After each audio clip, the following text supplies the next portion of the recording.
Say it ain't so, man. Say it ain't so.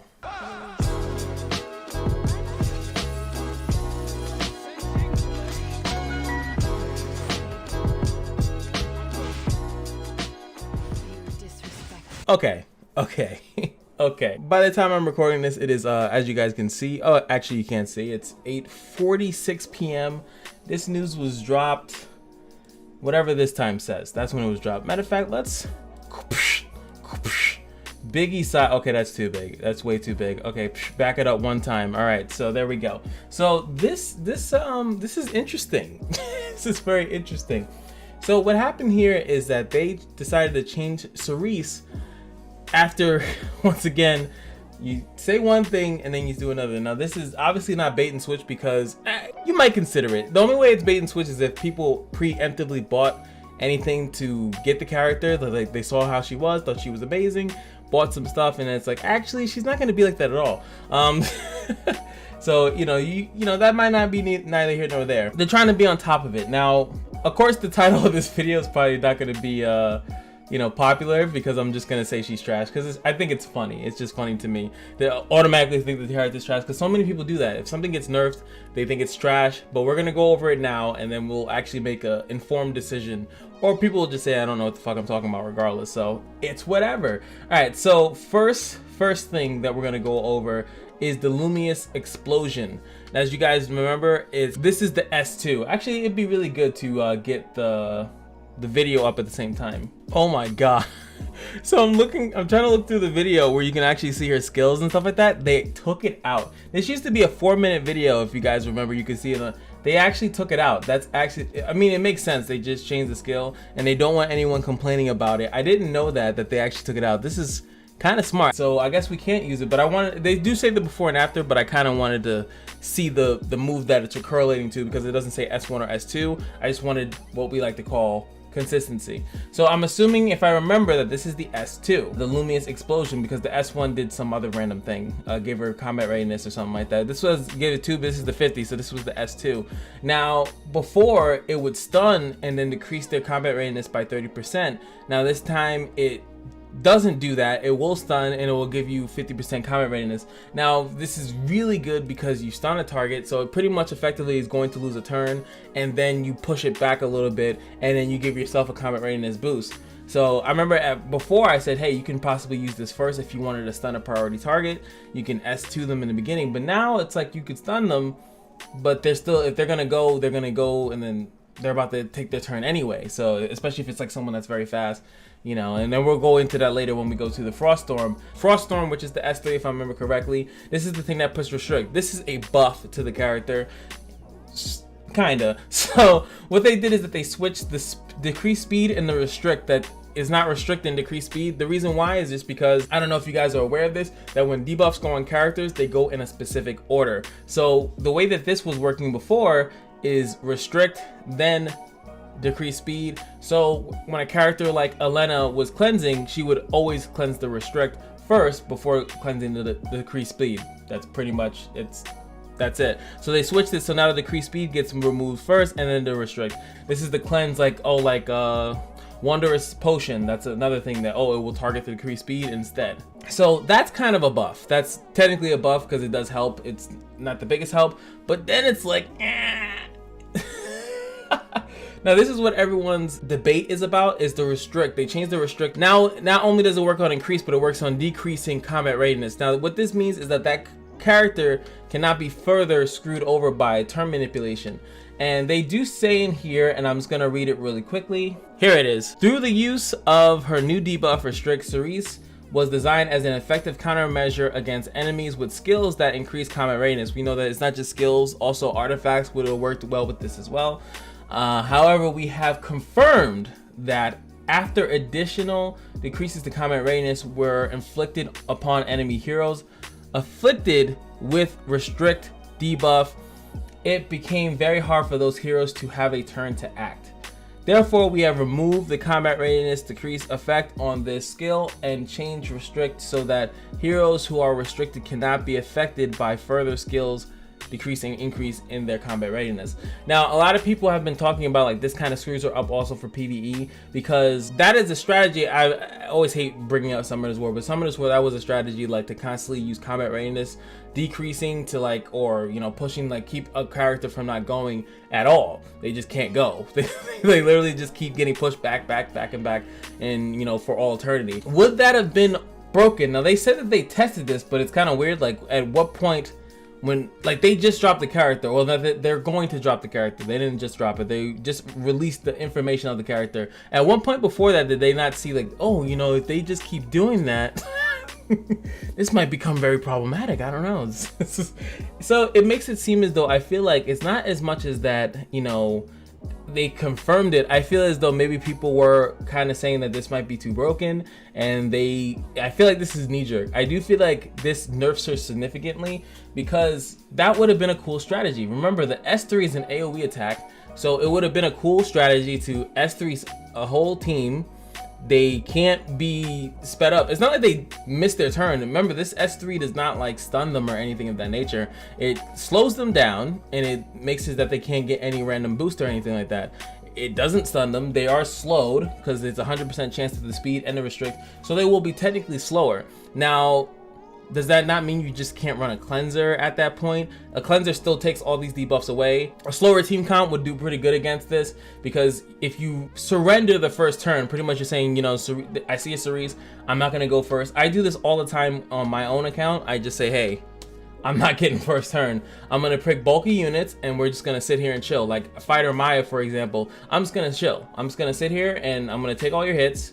You blow all your cooldowns, and then my units are just gonna kill you because you had to invest in speed and attack, and you couldn't invest into any defensive anything.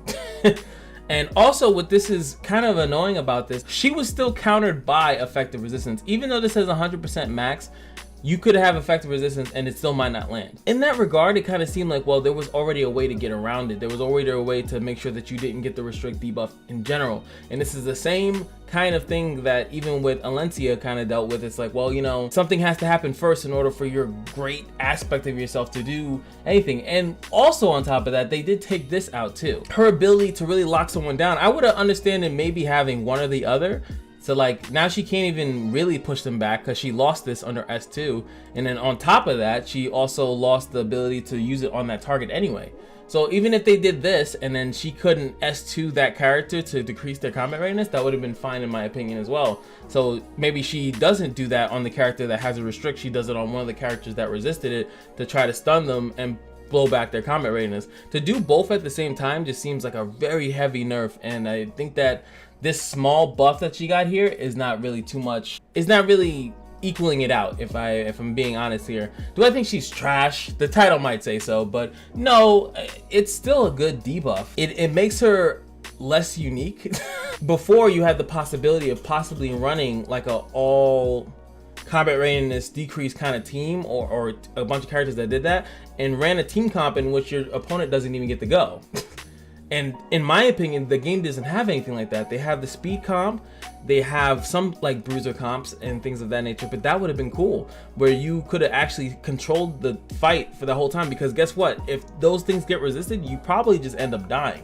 Because if the restrict doesn't go down, if the combat readiness pushes don't go down, and you would have her and Basar, right? You have her and Basar, and you would just keep like slowing them, constantly pushing their combat readiness push. You also had whatchamacallit that can go in there too. Characters like Tenebria would have been able to come into the fight as well, you know, because she has the S2 that does AoE decrease combat readiness as well. You know, how often do you see Tenebria? But she would have been able to kind of go in there with them. I think Litica would have been another good one as well, because she would have been able to really lock down a character with the S3 and the S1 with the restrict, and really like lock these characters down. Again, these are characters that you don't really see, but would have been enabled through Cerise. If she was able to actually do that, it would have been crazy. Lilia's another offender that would, I mean, she's kind of in the meta already, right? But she would have also benefited from the restrict working that way. A lot of people were complaining about Dizzy. You know, I get it. Dizzy would have made it kind of, but she's like one example. But even Dizzy, you don't really see Dizzy that often anymore. But it would have brought, I feel like, a little bit more spice. I feel like you didn't really, nobody was really running combat readiness decreased teams that it was warranted enough that it was like, oh, we definitely don't want this to be meta. Like, they're saying that they're changing the restrict because of the decreased combat readiness aspect of it. Like, she was too strong on that front too. But I feel like that's not a strategy that most people run, and if they did run it, it's still a risk. You still running the RNG of the effective resistance to see if it's even going to go through. I don't think it was necessary. Like, some people actually agree with it. I'm not reading through all of them. Some people agree with it, some people don't. Same thing when I looked at Mangoes, who I first saw the thing, I was like, oh god. And some people agree, some people don't. I think that, okay, it's not that bad of a thing, but it is more correct, if that's even the right phrasing. It's better for them to change it now and then buff it later than to keep it that way, say it's broken and then change it, because then people are gonna cry bait and switch. So, but for me, I think, yo man, just yo, let it rock. Let that shit rock, man. Let me know what you guys think in the comment section below. What do you think about the change? What do you think about them deleting the 2 minutes off of their preview video? That's crazy. And what do you also think about, as a third final question, about them doing this? Where is the playtesting that's done? Who's doing the playtesting that every time these characters, not every time, but these characters are coming out and then they're just being changed? It's like you can't even be truly excited for a character, because it's like, well, something's going to change about it, regardless of how good or bad I think the character is, if they're just going to end up changing it anyway. So, you know, you got Alencia just changed, and then you have Cerise, didn't even come out yet, and now she's already changed. It makes me very terrified for Karowick. This guy puts up a pretty good argument. She's still strong. Just because you can't pair her with CR push down teams doesn't mean she's useless, and she still can do that but not go first. I'm sure that I will see defense teams with Basar and Cerise. Basar team is easy, kill by CR push team, put up team like A-Lots, so people will hesitate to use speed cop against you. Enemy choose slower team, you still get advantage by Basar, and this is team I fear in the near future because I use CR speed CR push team right now. Everyone does. Pretty much everyone. There's really no reason not to make a fast team, because it just saves time. Either you win quick, you lose quick. What is better to do that? Being a tanky team is just, it's not really conducive for time, really. I will summon for her and not feel regret after her banner done. If Dev not nerf her, you can imagine refresh on PvP and encounter 3 to 5 Cerise, Basar, Dizzy team. Every turn you have to pray, no please stop, don't push me back, stun again every time you fight. How will you feel in this PvP in the future? It's cancer, right? I can say that, and it will be worse than Avils or Bastet and Miss. So that's his thing, and I still feel like that, even that team right there, Cerise, Basar, and Dizzy, is still, in my opinion, manageable. I think it's still manageable to go against that team. I think immunity has been a big thing, and if I remember correctly, her S3 doesn't strip. Yeah, oh well, it does take the debuffs, right? It does decrease buff durations by 1 turn, which means that you're gonna have to have a fast immunity, which would then bring more popularity to ML Rin, ML Basar, DJ Basar. I think that he's a fast, maybe he's not that fast. I don't know who the fastest immunity is. I think it's ML Rin. I think she's the fastest one, and I have her, so ha. But she's like the fastest immunity that you can have, if I'm not mistaken. But I still feel like it enables other characters, not just that combo. That is, like I said, I thought of it like within 2 seconds before reading the comments. This combo is probably like one of the best. It will push back. Also, counter. Except Dizzy. Dizzy is not going to care about your counter. Hit chance, she's going to do the hit chance reduction. But counter really counters a team that's literally pulsing 3 AoEs.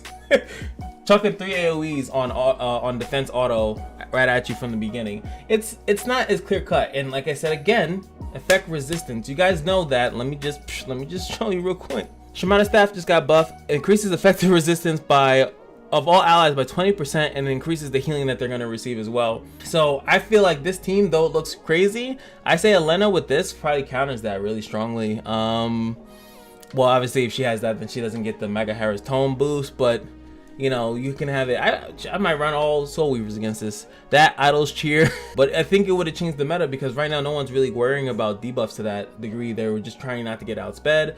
I think that it would have been fun. Am I that mad about it?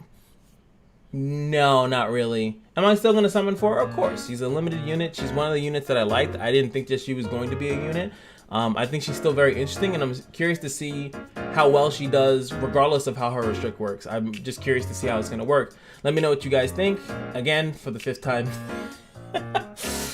that's gonna be it for me. Hope you guys enjoyed the video. Just remember that every day at the Kashino is your lucky day, and I will see you guys in the next video. Peace.